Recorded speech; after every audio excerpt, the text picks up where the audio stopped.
What's up everyone, welcome back to another video, and in this one we're going to be unboxing and reviewing the new Fitbit Sense. So let's begin with the video now.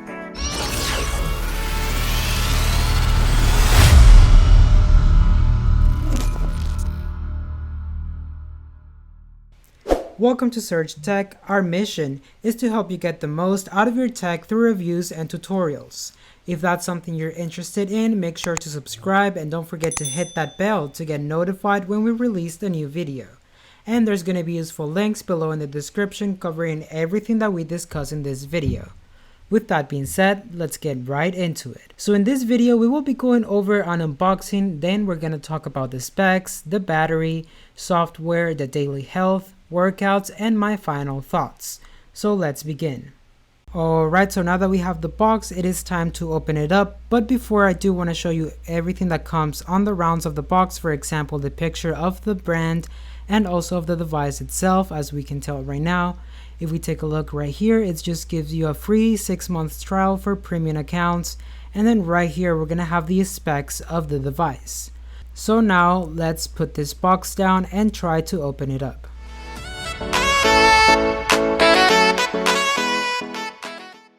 Alright, so here we have our box, and we can tell it is a very different design from other companies, as this one's unfolds open, as we can tell, and we're gonna have right here at the very top and in the middle we have our watch. So let's try to take this out of the box carefully, and here we have it. It does have a nice build into it. It looks like almost every other smartwatch out there. It looks very comfortable. Now if we take a look right here, we're going to have an extra band in case we need a larger size for our watch. And then also back here we are going to have this little menu that is the product information.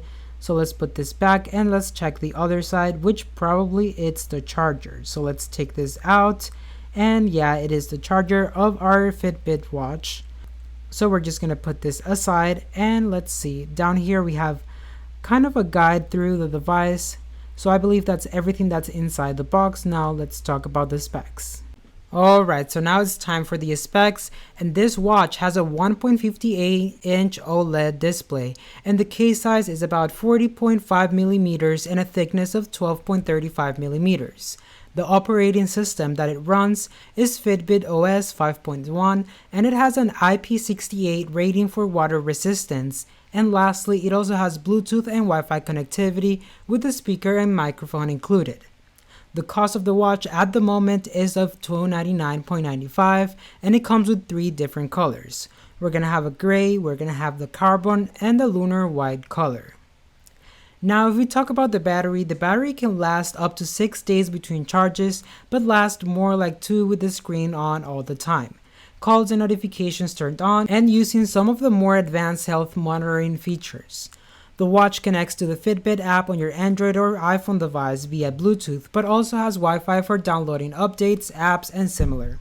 Fitbit's software is fairly slick. If you swipe down from the top for smartphone notifications, up for widgets including the health stats and weather, left for apps, and right for quick settings. You can press the side button once to return the watch face or twice to access 4 quick shortcuts for music, apps, and other functions. You can press and hold it to invoke Amazon's Alexa or Google Assistants for voice queries, timers, and other functions, which are actually responsive as long as the watch has a good connection to your phone. Notifications from your phone fairly basic, showing text and alerts but no images from chats, smart cameras, or anything that's similar. You can reply to messages with canned responses or voice dictation on Android, but not if used with an iPhone. The music controls do not automatically appear and are somewhat cumbersome to get to. You just have to double press the side button and tap the music shortcut to control playback, volume, and other functions. If we talk about the daily health, the Sense is packed with health and fitness features. It records your heart rate every 5 seconds, counts steps and active time, and has automatically adjusting high and low heart rate alerts, move reminders, and daily activity goals as well. It also has advanced sleep monitoring, recording an overall sleep score, various sleep cycles, heart rate variability, skin temperature, breathing rate, and blood oxygen saturation. A smart alarm function wakes you up at the optimum time in your cycle as well. And one of the key features is the electrocardiogram sensor, which records the rhythm of your heartbeat and works just as well as rivals, useful for keeping an eye out for early warning signs of heart trouble. The other is the electrodermal activity sensor, which detects changes in the sweat level of your palm to measure stress levels, in addition to data on stress interpreted from heart rate and sleep. On top of general health and activity monitoring, the Sense can track and record 20 different exercises, including the usual walking, running, swimming, and cycling. We are also going to have yoga, circuit training, golf, tennis, and others. The watch can automatically track many of the more vigorous activities taking more than 15 minutes in length, including walking and running. And this records time, heart rate, calories burned, steps, and other bits, but doesn't activate the GPS for a route map, manually recording the activity adds distance, pace, laps, and a GPS map of the route where applicable.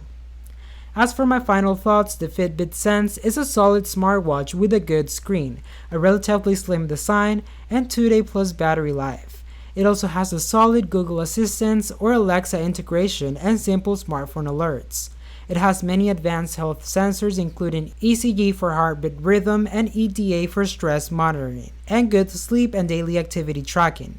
Automatic and manual workout tracking is solid, but the watch lacks more advanced metrics offered by rivals such as a cadence for running and has issues with GPA's accuracy on curvy or circular routes.